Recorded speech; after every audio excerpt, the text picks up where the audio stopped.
श्रीमद्वाल्मीकि रामायण उत्तरकांड अध्याय 110। भाइयों सहित श्रीराम का विष्णु व रूप में प्रवेश तथा साथ आए हुए सब लोगों को संतानक लोक की प्राप्ति। अयोध्या से 1.5 योजन दूर जाकर रघुकुल नंदन भगवान श्रीराम ने पश्चिमाभिमुख हो निकट प्राप्त हुई पुण्यसलिला सरयू का दर्शन किया। सरयू नदी में सब ओर भंवरें उठ रही थीं। वहां सब ओर घूम फिर कर रघुनंदना राजा श्रीराम प्रजाजनों के साथ एक उत्तम स्थान पर आए।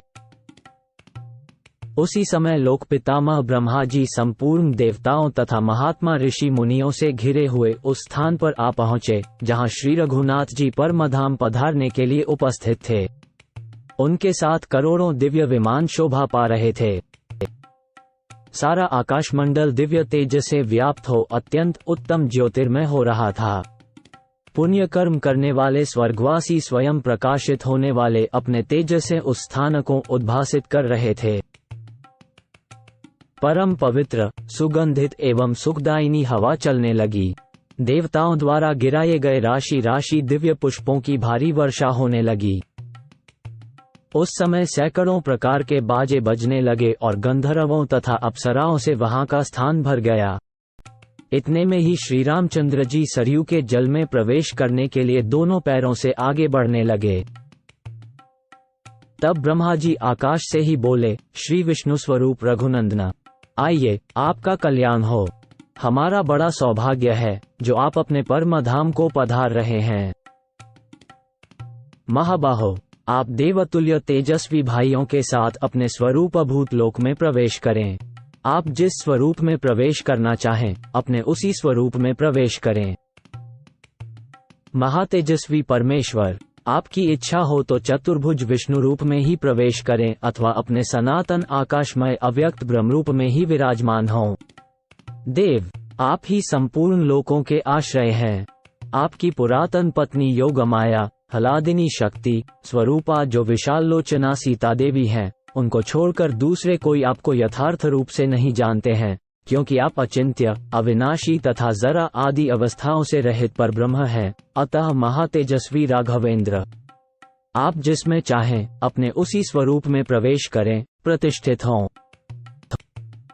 पितामह ब्रह्मा जी की यह बात सुनकर परम बुद्धिमान श्री रघुनाथ जी ने कुछ निश्चय करके भाइयों के साथ शरीर सहित अपने वैष्णव तेज में प्रवेश किया। फिर तो इंद्र और अग्नि आदि सब देवता, साध्य तथा मरुदगण भी विष्णु स्वरूप में स्थित हुए भगवान श्री राम की पूजा, स्तुति, प्रशंसा करने लगे। तदनंतर जो दिव्य ऋषि, गंधर्व, अप्सरा, गरुड़, नाग, यक्ष, दैत्य, दानव और राक्षस थे, वे भी भगवान का गुणगान करने लगे। वे बोले, प्रभो, यहाँ आपके पदार्पण करने से देवलोकवासियों का ये सारा समुदाय सफल मनोरथ होने के कारण हृष्ट पुष्ट एवं आनंदमग्न हो गया है। सबके पाप ताप नष्ट हो गए हैं। प्रभो, आपको हमारा शतश साधुवाद है, ऐसा उन देवताओं ने कहा। तत्पश्चात विष्णु रूप में विराजमान महातेजस्वी श्री राम ब्रह्मा जी से बोले, उत्तम व्रत का पालन करने वाले पितामह, इस संपूर्ण जन समुदाय को भी आप उत्तम लोक प्रदान करें। ये सब लोग स्नेहवश मेरे पीछे आए हैं। ये सब के सब यशस्वी और मेरे भक्त हैं। इन्होंने मेरे लिए अपने लौकिक सुखों का परित्याग कर दिया है, अतः ये सर्वथा मेरे अनुग्रह के पात्र हैं। भगवान विष्णु का यह वचन सुनकर लोकगुरु भगवान ब्रह्मा जी बोले, भगवान, यहाँ आए हुए ये सब लोग संतानक नामक लोकों में जाएंगे।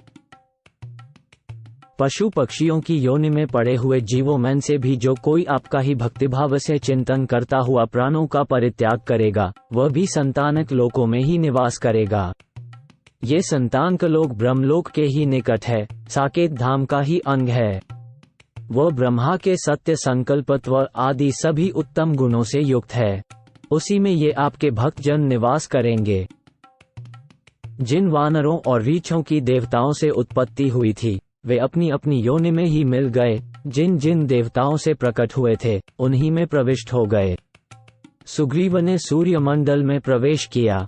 इसी प्रकार अन्य वानर भी सब देवताओं के देखते देखते अपने अपने पिता स्वरूप को प्राप्त हो गए। देवेश्वर ब्रह्मा जी ने जब संतानक लोकों की प्राप्ति की घोषणा की, तब सरयू के गोप्रतार घाट पर आए हुए उन सब लोगों ने आनंद के आंसू बहाते हुए सरयू के जल में डुबकी लगाए। जिसने जिसने जल में गोता लगाया, वही वही बड़े हर्ष के साथ प्राणों और मनुष्य शरीर को त्याग कर विमान पर जा बैठा। पशु पक्षी की योनि में पड़े हुए सैकड़ों प्राणी सरयू के जल में गोता लगाकर तेजस्वी शरीर धारण करके दिव्य लोक में जा पहुँचे। वे दिव्य शरीर धारण करके दिव्य अवस्था में स्थित हो देवताओं के समान दीप्तिमान हो गए। स्थावर और जंगम सभी तरह के प्राणी सरयू के जल में प्रवेश करके उस जल से अपने शरीर को भिगोकर दिव्य लोक में जा पहुँचे। उस समय जो कोई भी रीछ, वानर या राक्षस वहां आ गए, वे सभी अपने शरीर को सरयू के जल में डालकर भगवान के परमधाम में जा पहुँचे। इस प्रकार वहां आए हुए सब प्राणियों को संतानक लोकों में स्थान देकर लोक गुरु ब्रह्मा जी हर्ष और आनंद से भरे हुए देवताओं के साथ अपने महान धाम में चले गए।